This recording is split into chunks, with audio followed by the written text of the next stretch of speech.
Hadirin Bapak Ibu jamaah sholat subuh rahimakumullah. Alhamdulillah, patut rasanya kita bersyukur kepada Allah karena hingga sekarang Allah masih memberi maunah dan taufiknya kepada kita sehingga kita masih bisa melaksanakan kewajiban-kewajiban kita dengan baik. Semoga semua amal baik kita diterima oleh Allah Subhanahu wa Ta'ala, bermanfaat untuk kehidupan kita di dunia, di alam barzah hingga di akhirat nanti. Hadirin Bapak Ibu jamaah pengajian rahimakumullah, pagi hari ini saya akan membahas satu ayat yang terletak dalam surat An-Nisa ayat 85. A'udzu billahi minasy syaithanir rajim. May yasfa' syafa'atan hasanatan yakul lahu nasibum minha.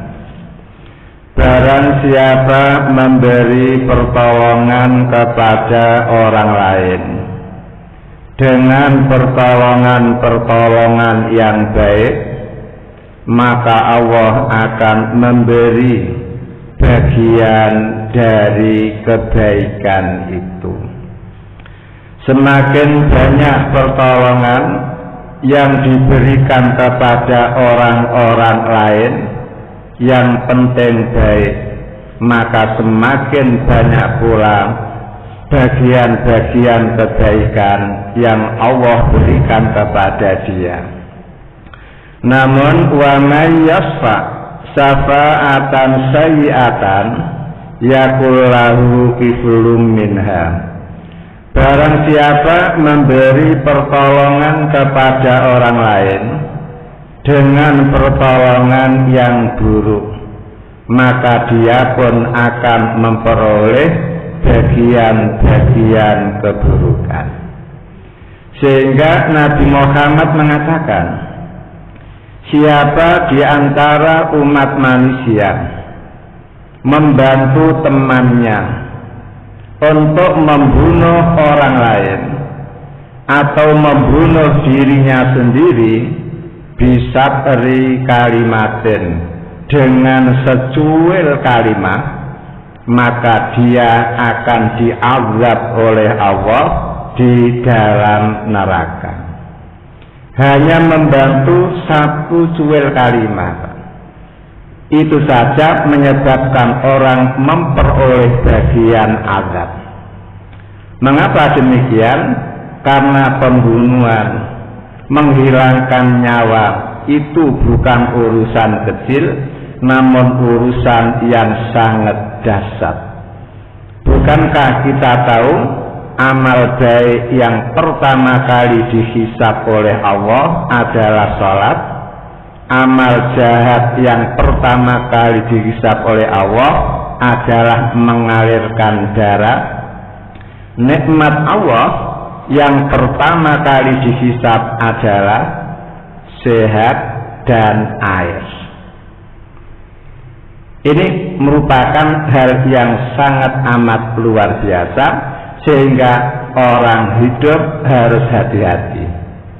Dalam urusan apa kita harus memberi bantuan, dan dalam urusan apa kita tidak boleh memberi bantuan. Karena bantuan yang disalurkan itu ada konsekuensinya. Namun perlu diketahui, ternyata menurut Islam bahwa syafaat itu ada dua. Ada syafaat duniawiyah, sehingga semua orang bisa memberi syafaat, dan syafaat yang diberikan ada yang bersifat baik, bermanfaat. Namun ada syafaat yang jahat, yang membuat kerugian-kerugian baik diri, keluarga maupun yang lain. Namun ada pula syafaat ukhrawiyah, syafaat akhirat. Di saat trompet yang kedua ditiup, maka semua manusia yang mati hidup kembali, kemudian kumpul di ora-ora mahsyar. Pada saat itulah Allah menampakkan surga, Allah menampakkan neraka. Maka semua orang pada waktu itu betul-betul khawatir. Yang mukmin khawatir, jangan-jangan amal kebaikannya tidak mampu mengantarkan dirinya ke surga, karena melihat surga begitu mulia, mahal, begitu indah, begitu luar biasa menariknya. Begitu melihat neraka, Masya Allah, betul-betul menakutkan. Sementara amal baik terlalu sedikit, mungkin dosa masih ada, maka pada saat itulah semua orang mengharapkan syafaat, pertolongan dari orang-orang yang mampu memberi pertolongan. Kemudian yang dimaksud syafaat ukhrawiyah adalah memohonkan pengampunan buat orang-orang yang masih punya dosa yang belum diampuni oleh Allah. Itu model pertama. Memohonkan kemudahan masuk ke dalam surga buat orang-orang mukmin yang sulit, yang repot melangkah menuju ke surga, dan memohonkan keluar dari neraka bagi orang-orang mukmin yang masih berada di dalam neraka. Hanya itu yang dimaksud syafaat ukhrawiyah, pertolongan besok di akhirat. Namun menurut Al-Quran, walillahi syafa'atu jami'an, syafaat itu semuanya milik Allah. Karena syafaat itu milik Allah, maka makhluk yang akan diberi Allah hak untuk memberi syafaat, ya menurut kehendak Allah. Manusia yang akan diberi syafaat masfuk juga sesuai dengan kehendak Allah. Maka pada waktu itulah maka Nabi Muhammad mengatakan yang bisa memberi syafaat itu hanya 3. Pertama, syafaatil malaikah. Para malaikat bisa memberi syafaat. Yang penting panjenengan kenal dengan malaikatnya, harapan panjenengan memperoleh syafaat. Mengapa bisa kenal? Di dalam sebuah hadis dijelaskan, tidaklah orang mukmin kumpul-kumpul di sebuah rumah Allah, lalu belajar Al-Quran, belajar Al-Hadis, maka Allah kagum, Allah bangga. Kemudian Allah memberitahukan kepada semua malaikat, kemudian semua malaikat melihat kita. Karena mereka melihat kita otomatis apal Pak, dengan wajah-wajah kita, apal dengan perilaku kita. Akhirnya harapan kita akan mudah untuk dikenal oleh malaikat, dan akhirnya malaikat pun akan siap memberi syafaat kepada kita. Lebih-lebih malaikat itu suka berkunjung ke rumah panjenengan, karena rumah panjenengan memenuhi syarat untuk dikunjungi oleh malaikat, maka itu semakin akrab lagi. Sehingga Nabi Muhammad mengatakan, iyyakum wat ta'ariyah, wahai orang Islam, jauhilah telanjang walaupun di kamar seorang diri. Mengapa? Karena kamu selalu diikuti oleh makhluk yang tidak pernah lepas dari kamu. Fa'akrimuhum, muliakanlah makhluk-makhluk tersebut. Kata Nabi, siapa itu? Malaikat. Jadi kita ini selalu diikuti oleh malaikat. Kalau kita telanjang berarti malaikatnya jengkel, Pak, menjauh, sehingga membuat malaikat tidak senang. Kalau tidak senang berarti otomatis harapan memperoleh syafaat dari mereka agak jauh. Itu diantaranya. Kemudian yang kedua, wasafaan nabiyun, para nabi pun bisa memberi syafaat. Para nabi bisa memberi syafaat. Kemudian yang ketiga, wasafa'al mu'minu, orang mukmin pun bisa memberi syafaat. Namun diingat, orang mukmin yang mana itu yang bisa memberi syafaat? Ternyata Nabi Muhammad menetapkan, orang mukmin yang bisa memberi syafaat adalah mukminun sholihun, mukmin yang soleh.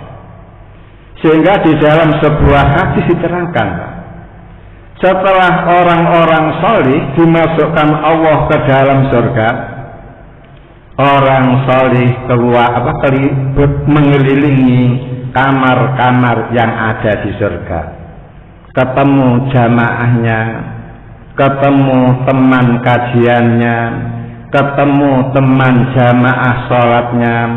Kemudian setelah semuanya ketemu, dilalah ada 2, 3, 4 teman yang biasa kumpul sholat berjamaah, biasa kumpul ngaji bersama-sama, lah kok tidak ada. Begitu itu orang soleh keluar menghadap kepada Allah, ya Allah, teman-teman kami masih ada yang belum masuk surga. Kira-kira di mana mereka? Hum yusalluna ma'ana, mereka sholat bersama kami. Hum yasumuna ma'ana, mereka pun puasa bersama kami. Hum ya'maluna sholihat ma'ana, mereka pun banyak melakukan kebaikan bersama kami. Mengapa kok tidak ada di surga? Ternyata Allah Ta'ala ngomong unduru finnar, coba lihat ke dalam neraka.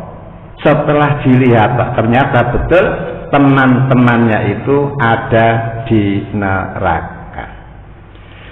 Kemudian orang soleh mengatakan, ya Allah, mereka ada jamaahku, mengapa engkau masukkan surga neraka? Kata Allah, iya, karena mereka ketika wahdah seorang diri banyak melakukan kemaksiatan yang kamu tidak mengetahuinya. Gara-gara itulah maka tidak layak kalau langsung masuk ke dalam surga. Kemudian orang soleh ngomong, ya Allah, tolong keluarkanlah mereka. Akhirnya Allah ngomong, akhrijuhum, silakan Anda saja yang mengeluarkan.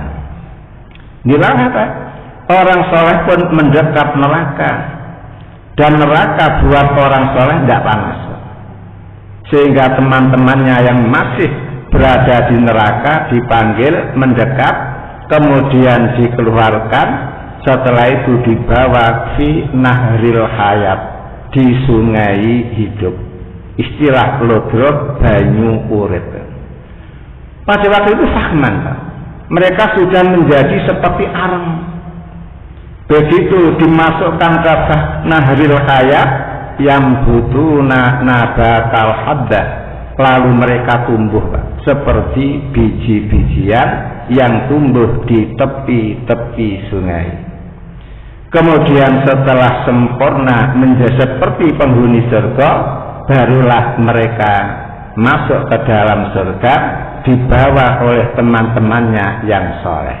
Inilah enaknya, Pak, berteman dengan orang soleh. Ternyata orang soleh bisa memberi syafaat kepada temannya, dan ini pun menunjukkan ternyata orang soleh ketika di dalam surga yang dicari bukan ibunya, yang dicari bukan bapaknya, yang dicari bukan anaknya, yang dicari bukan mantunya, justru teman jamaahnya. Walaupun sekarang tidak ada yang kenal itu, namun besok pada hari kiamat semuanya ingat, semuanya tahu berapa jamaah sholatnya, berapa jamaah kajiannya, itu akan terlihat semua. Kemudian Nabi Muhammad juga menentukan orang mukmin yang mana yang bisa memberi syafaat, ternyata waladun sholihun, anak yang soleh. Anak yang soleh juga bisa memberi syafaat. Sehingga di dalam sebuah hadis dijelaskan, ada anak yang soleh setelah selesai dihisab oleh Allah, kemudian Allah mengatakan udkhul jannah, masuklah kamu ke dalam surga. Dia pun bergerak sedikit, namun tidak mau masuk surga. Allah ngomong udkhul al jannah, masuklah ke dalam surga. Anak mengatakan, ya Allah, lan nadkhulaha, kami tidak akan masuk ke dalam surga sebelum kami bertemu kedua orang tua kami dan membawa keduanya ke surga. Allah mengatakan, wahai anak soleh, orang tuamu masih banyak urusan yang belum diselesaikan. Udkhulil jannah, masuklah kamu ke dalam surga. Nanti orang tuamu akan menyusul.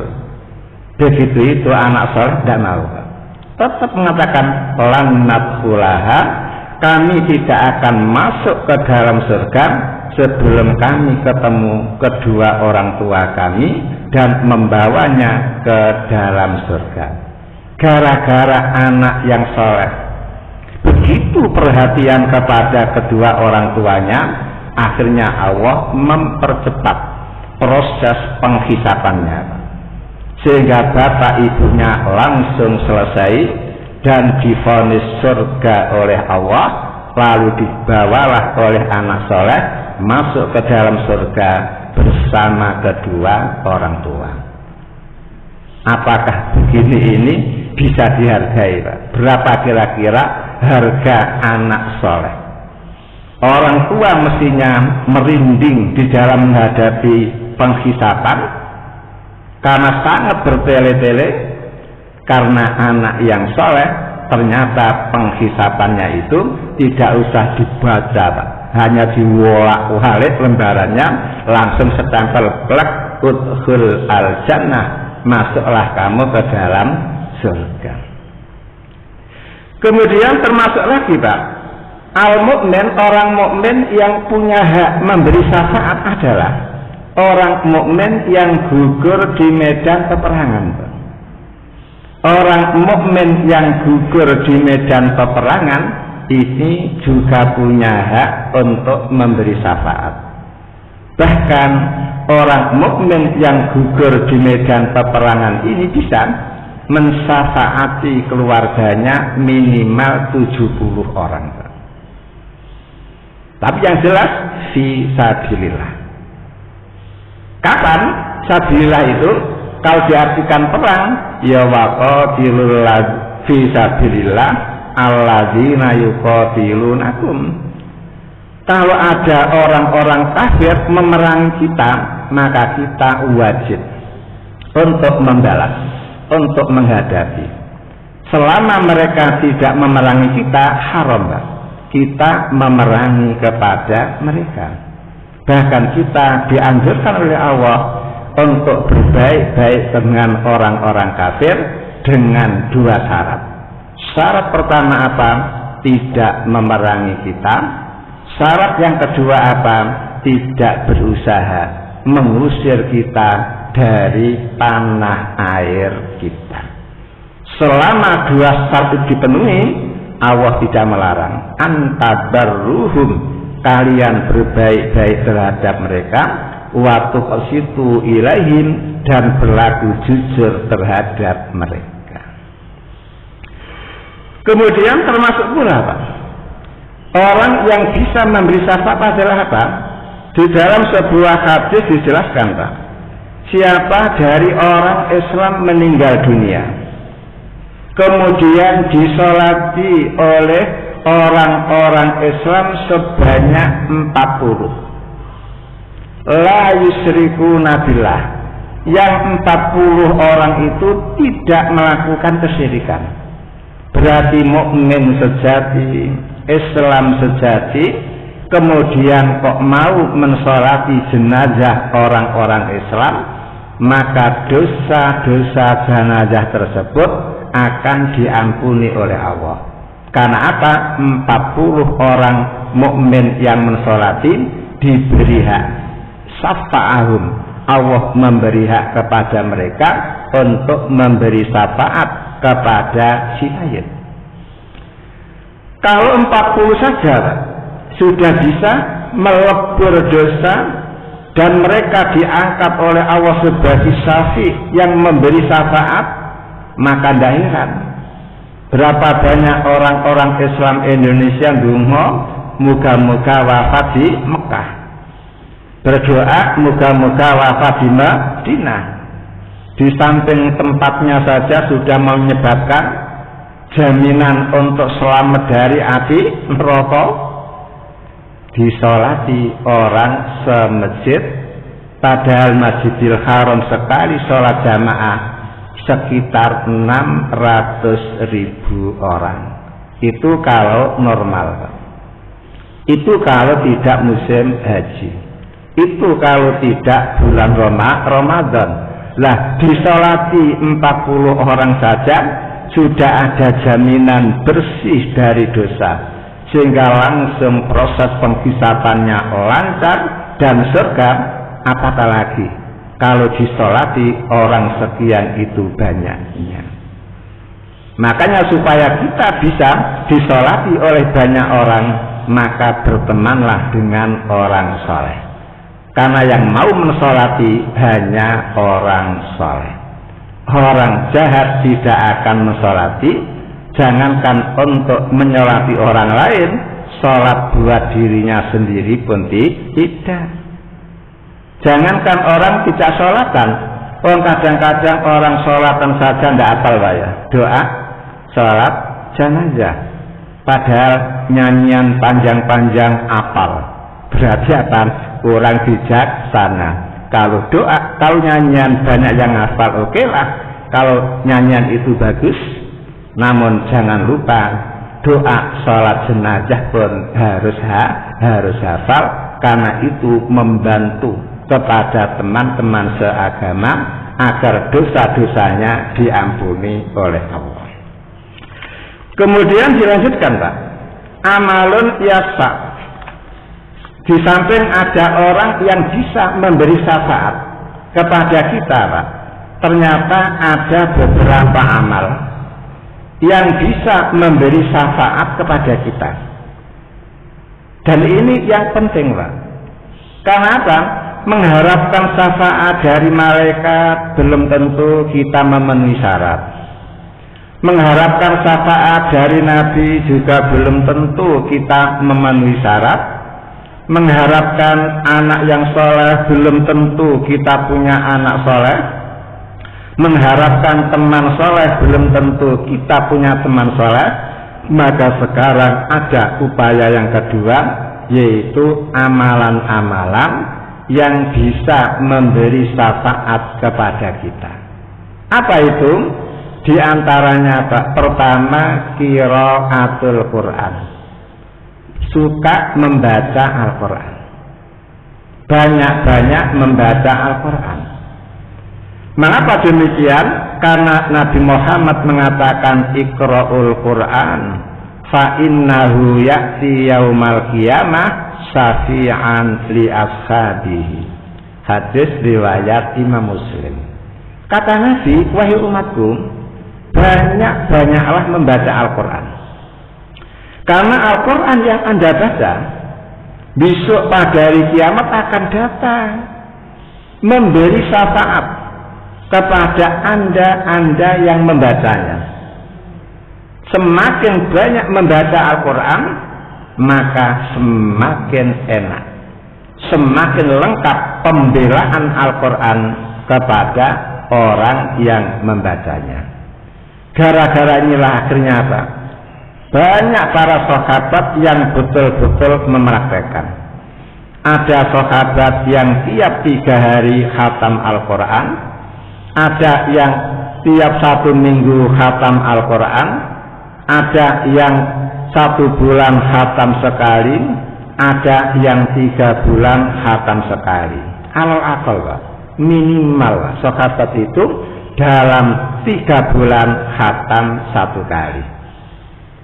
Al-aksar maksimal Pak 1 kali khatam 3 hari, karena Nabi tidak memberi izin menghatamkan Al-Quran lebih kurang dari 3 hari, kecuali di hari-hari tertentu seperti di bulan Ramadan boleh Pak, karena itu istimewa. Sehingga Imam Syafi'i sendiri tiap 1 Ramadan selalu menghatamkan Quran 60 kali 60 kali. Berarti sehari 1 kali, semalam 1 kali, pas 30 hari berarti 60 kali. Pertanyaan saya, Ramadan kemarin berapa kali Pak jenengan menghatamkan Al-Quran? Kan itu aja. Kemudian Utsman Pak beda. Utsman itu kalau waktu Ramadan Pak, siang hari mengumpulkan pundi-pundi emas Pak. Semangat kerjanya luar biasa. Namun setelah malam datang, beliau mengumpulkan pundi-pundi pahala. Yang dilakukan apa? Ya membaca Quran. Habis sholat malam, sholat maghrib, sholat isya, sudah duduk saja membaca Al-Quran. Sholat malam sambil menghatamkan Al-Quran. Pas menjelang subuh sudah khatam. Itu biasa dilakukan oleh Utsman kalau Ramadan tiba. Sehingga satu Ramadan khatam 30 kali. Selain bulan Ramadan cukup 3 hari khatam 1 kali. Dulu ada Pak Panglima ABRI Indonesia Pak ya, M. Yusuf Pak namanya Pak. Itu karena dia menjadi pangap dan banyak nganggur, hanya ngantor saja, maka dia rutin tiap 6 hari bisa menghatamkan Al-Quran. Karena dia hanya duduk di kantor, tidak ada apa-apa yang dikerjakan, ya sudah memanfaatkan itu dengan membaca Al-Quran, dan itu tidak dianggap korupsi waktu ya. Karena apa? Dia siap melaksanakan tugas, hanya kebetulan tugasnya tidak ada. Akhirnya daripada nganggur digunakan untuk membaca Al-Quran. Beda dengan demikian, tugas ada, tidak dilaksanakan, tahu-tahu malah sholat duha Pak. Begini tidak boleh. Kenapa? Dia digaji oleh negara. Maka harus bisa membedakan mana kewajiban dan mana untuk pribadi. Kemudian ada lagi Pak khusus Pak. Tadi Al-Quran secara umum. Sekarang ada hadis yang diriwayatkan oleh Imam Muslim juga. Nabi Muhammad mengatakan yu'ta yaumal qiyamah bil Quran wa ahlihi alladzina ya'maluna bi fid dunya taqdumuhu suratul baqarati wa ali imran yuhajani an sahibihima. Artinya besok pada hari kiamat ketika manusia dihisab oleh Allah Pak, dilalah surat Al-Baqarah dan surat Ali Imran datang terlebih dahulu Pak. Al-Waqi'ah belum datang, surat Yasin belum datang, surat surat Al-Kahfi belum datang, surat Ibrahim belum datang. Baqarah dan Ali Imran sudah datang mendahului. Ternyata setelah Baqarah dan Ali Imran datang terlebih dahulu, yuhajani Pak. Baqarah membela kepada orang-orang yang biasa membaca dirinya. Surat Ali Imran juga membela kepada orang-orang yang suka membacanya, sampai yang membaca itu diampuni dosa-dosanya oleh Allah dan divonis oleh Allah surga. Setelah itu baru surat-surat yang lain datang membela. Dengan demikian usahakan panjenengan jangan hanya punya ayat favorit trio kulhu falak nas, ya bagus itu untuk dunia Pak. Namun untuk akhirat justru Baqarah, Ali Imranan itu yang luar biasa. Dia akan datang terlebih dahulu membela kita sebelum surat-surat yang lain datang.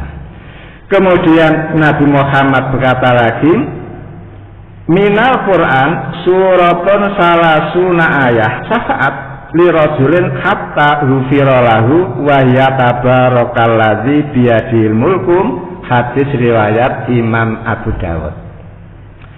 Di dalam Al-Quran kata Nabi ada satu surat yang mengandung 30 ayat,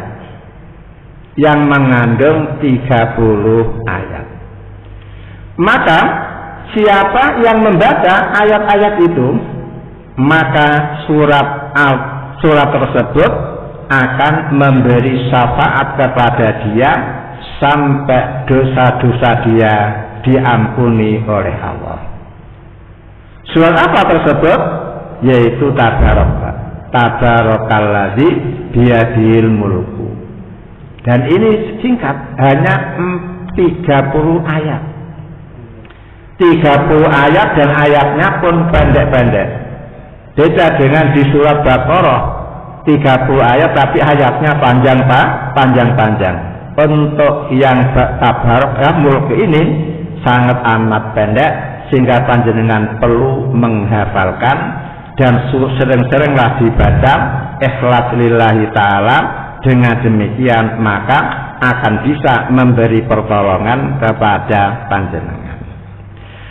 Kemudian nomor berikutnya Pak, yang bisa memberi syafaat adalah asyam, puasa.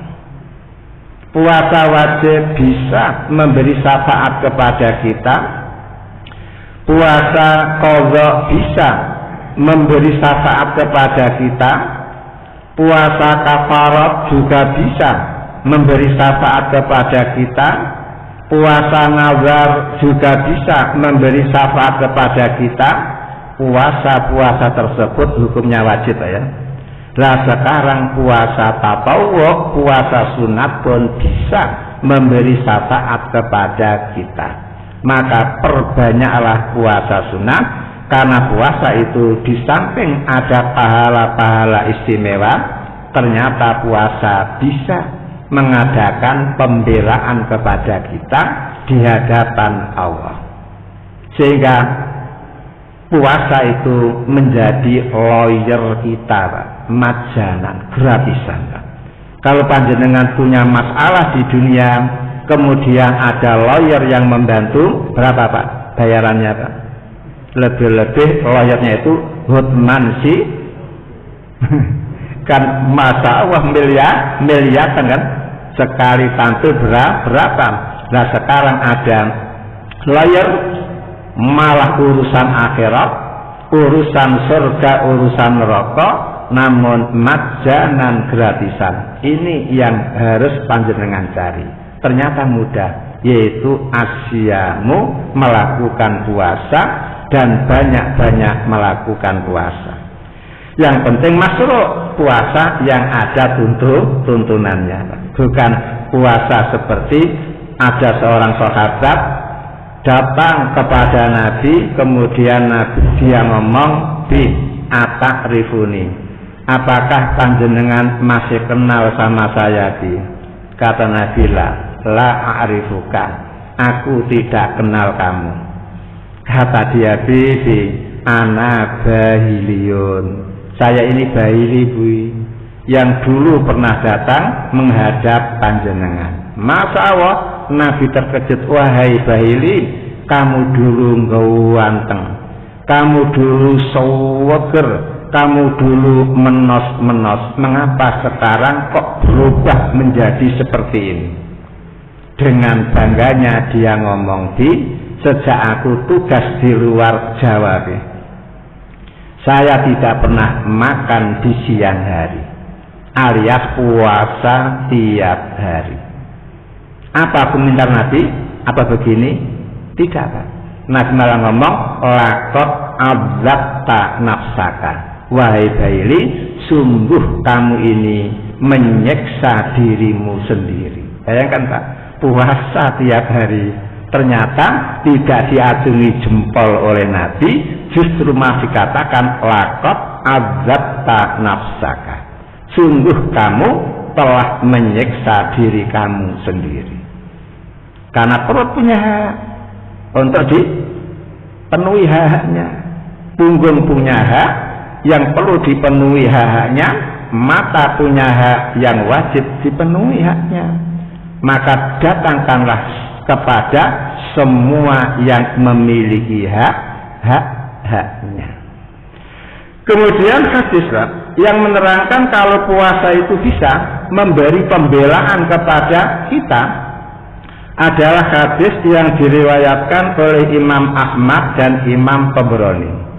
Nabi Muhammad mengatakan asyamu yasfa'u lil abdi yaumal qiyamah yaqulu siyam ay rabbi mana'tuhu at-ta'am was-sahwah fasaffi'ni fihi. Ketika manusia muslim berhadapan dengan Allah di saat dihisab, lalu puasa datang menghadap kepada Allah. Entah wujudnya apa, yang penting Nabi Muhammad mengatakan jilmaan puasa datang. Kemudian puasa ngomong, ya Rabb, wahai Tuhanku, dia dulu ketika di dunia suka melakukan puasa. Mana'tuhu at-ta'am, dia larang makan makanan di siang hari.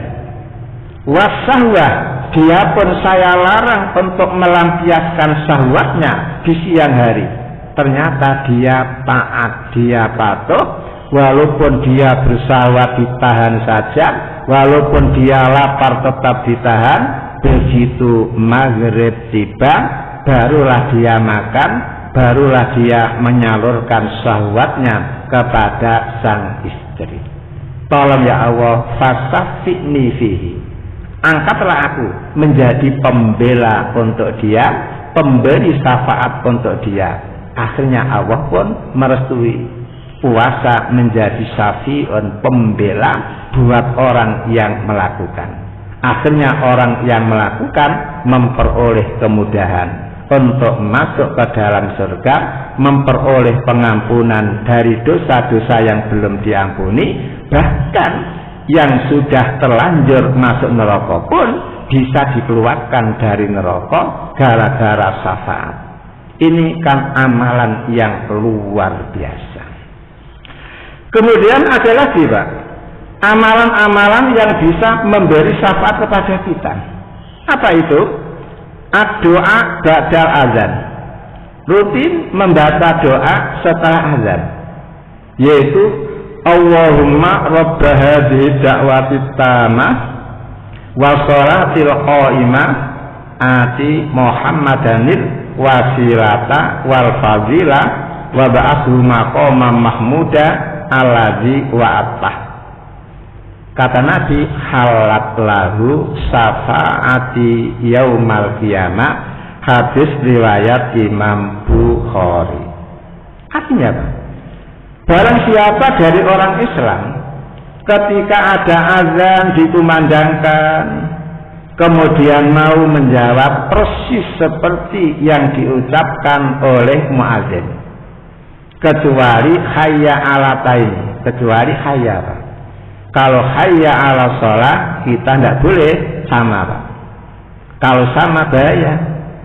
Muadzin memanggil panjenengan datang ke Masjid Raudhatul Jannah, mustami memanggil panjenengan untuk datang ke rumahnya, akhirnya tidak jadi sholat jamaah. Makanya ketika muadzin mengucapkan hayya ala sholat, hayya ala falah, maka kita cukup la haula wala quwata illa billah. Kemudian kalau muadzin mengatakan as-sholatu khairum minan naum, maka kita pun cukup as-sholatu khairum minan naum. Karena sama persis dengan yang diucapkan oleh muadzin. Hanya bedanya Pak, kalau azannya orang Arab itu as-sholahnya itu panjang Pak, as-sholatu khairum minan naum gitu. Kalau Indonesia enggak Pak, as-sholahnya pendek namun naumnya panjang, as-sholatu khairum minan naum. Makanya mereka tidak bangun, tidur saja, karena tidurnya lebih panjang daripada sholatnya. Lah setelah selesai mendengarkan azan Pak, membaca ini Allahumma rabba hadhihi al-jamaah wa sholatil qaimah ati Muhammadanil wasilata wal fadilah wa ba'athu maqamam mahmuda alladzi wa'ata. Kalau rutin mau membaca itu Pak dan menyempatkan itu, walaupun panjenengan berkali-kali mendengarkan azan, mestinya cukup satu kali yang jenengan baca. Namun umpama kok siap selesai mendengarkan azan lagi, membaca lagi lebih bagus. Karena apa? Kan doa, mendoakan Nabi Muhammad. Apa poin pertanyaan? Ati Muhammadan, ya Allah berilah kepada Muhammad al-wasilata, wasilah. Apa wasilah itu? Kamar VIP yang ada di dalam surga, yang tidak layak ditempati oleh siapapun kecuali satu orang. Semua nabi mengharapkan, semua aulia mengharapkan, semua syuhada mengharapkan, dan ternyata Nabi Muhammad pun kepingin. Makanya Nabi Muhammad minta bantuan kepada umatnya agar dibantu doa. Ati Muhammadan al-wasilah, ya Allah tolong berikan kepada Muhammad al-wasilah, kamar VIP yang ada di dalam surga. Wa ba'athu maqamam mahmudan, dan bangkitkan Nabi Muhammad di tempat yang terpuji. Tempat yang terpuji apa? Nabi Muhammad menjadi Sayyidu Ibni Adam. Besok pada hari kiamat Nabi Muhammad menjadi pemimpin semua manusia. Kemudian maqam mahmuda apa? Setelah semua orang mukmin tidak mampu minta tolong kepada para nabi untuk membukakan pintu gapura surga, lah kok Nabi Muhammad mampu, sehingga Nabi Muhammad menempati maqamam mahmuda. Lah kalau panjenengan mau rutin seperti itu, imbalannya apa? Halat lahu syafaati yaumil qiyamah. Panjenengan akan diberi syafaat oleh Allah oleh Nabi Muhammad pada hari kiamat. Berarti ada harapan memperoleh syafaat dari Nabi Muhammad.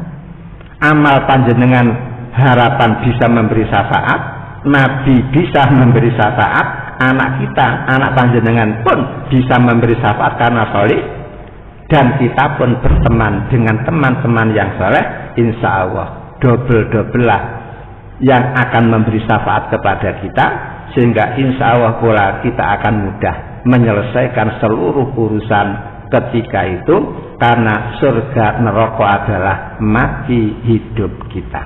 Bukankah kita hidup ini hanya sebagai jembatan untuk memperoleh surga?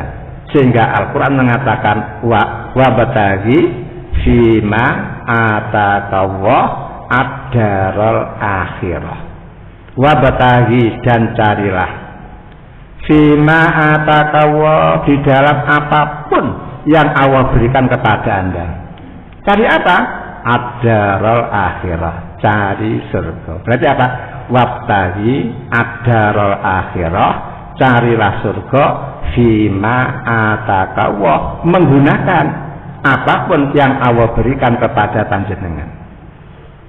Apa itu? Mata. Pemberian Allah kan? Gunakan mata untuk mencari surga. Telinga, pemberian Allah, gunakan telinga untuk mencari surga. Istri, pemberian Allah, gunakan istri untuk mencari surga. Anak, pemberian Allah, gunakan anak mencari surga. Sampai usia 7 tahun sudah jalan suruh kan? Nyuruh itu surga Pak. Walaupun anak belum wajib, tapi jenengan menyuruh saja, panjenengan sudah dapat imbalan surga. Umur 10 tahun kok masih belum mau sholat, bisa dipukul.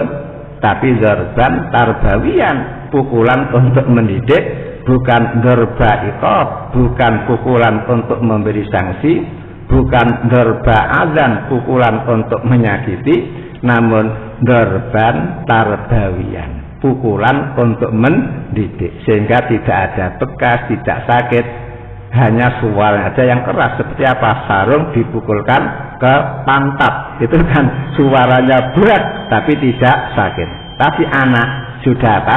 Sudah jerah. Kemudian harta pemberian Allah gunakan untuk mencari surga, jabatan juga pemberian Allah gunakan untuk mencari surga. Itu pesan Al-Quran. Namun wala tansa nasibaka minad dunya, dan janganlah kamu melupakan bagian kamu dari dunia. Artinya apa? Kepingin berbaju baik monggo, karena baju baik adalah bagian engkau di dunia. Kepingin punya rumah gede monggo, karena rumah besar adalah nasibaka minad dunya. Kepingin kendaraan bagus monggo, karena kendaraan bagus termasuk nasibaka minad dunya. Itu Islam. Sehingga gunakan semuanya itu untuk mencari surga. Hadirin yang berbahagia, inilah yang bisa saya sampaikan. Semoga dengan apa yang saya sampaikan ini, bapak-bapak, ibu-ibu bisa lebih semangat untuk beramal bagus, lebih bersemangat untuk berteman dengan orang-orang soleh, bersemangat untuk mendidik putra-putri sehingga menjadi putra-putri yang soleh-solehah, dan mengharapkan pula taat kepada Nabi agar memperoleh syafaat dari Nabi kita. Mari kita akhiri dengan doa kafaratul majlis. Subhanakallahumma wa bihamdika, asyhadu an la ilaha illa anta, astaghfiruka wa atubu ilaik. Walhamdulillahi rabbil alamin, wal afu minkum. Assalamualaikum warahmatullahi wabarakatuh.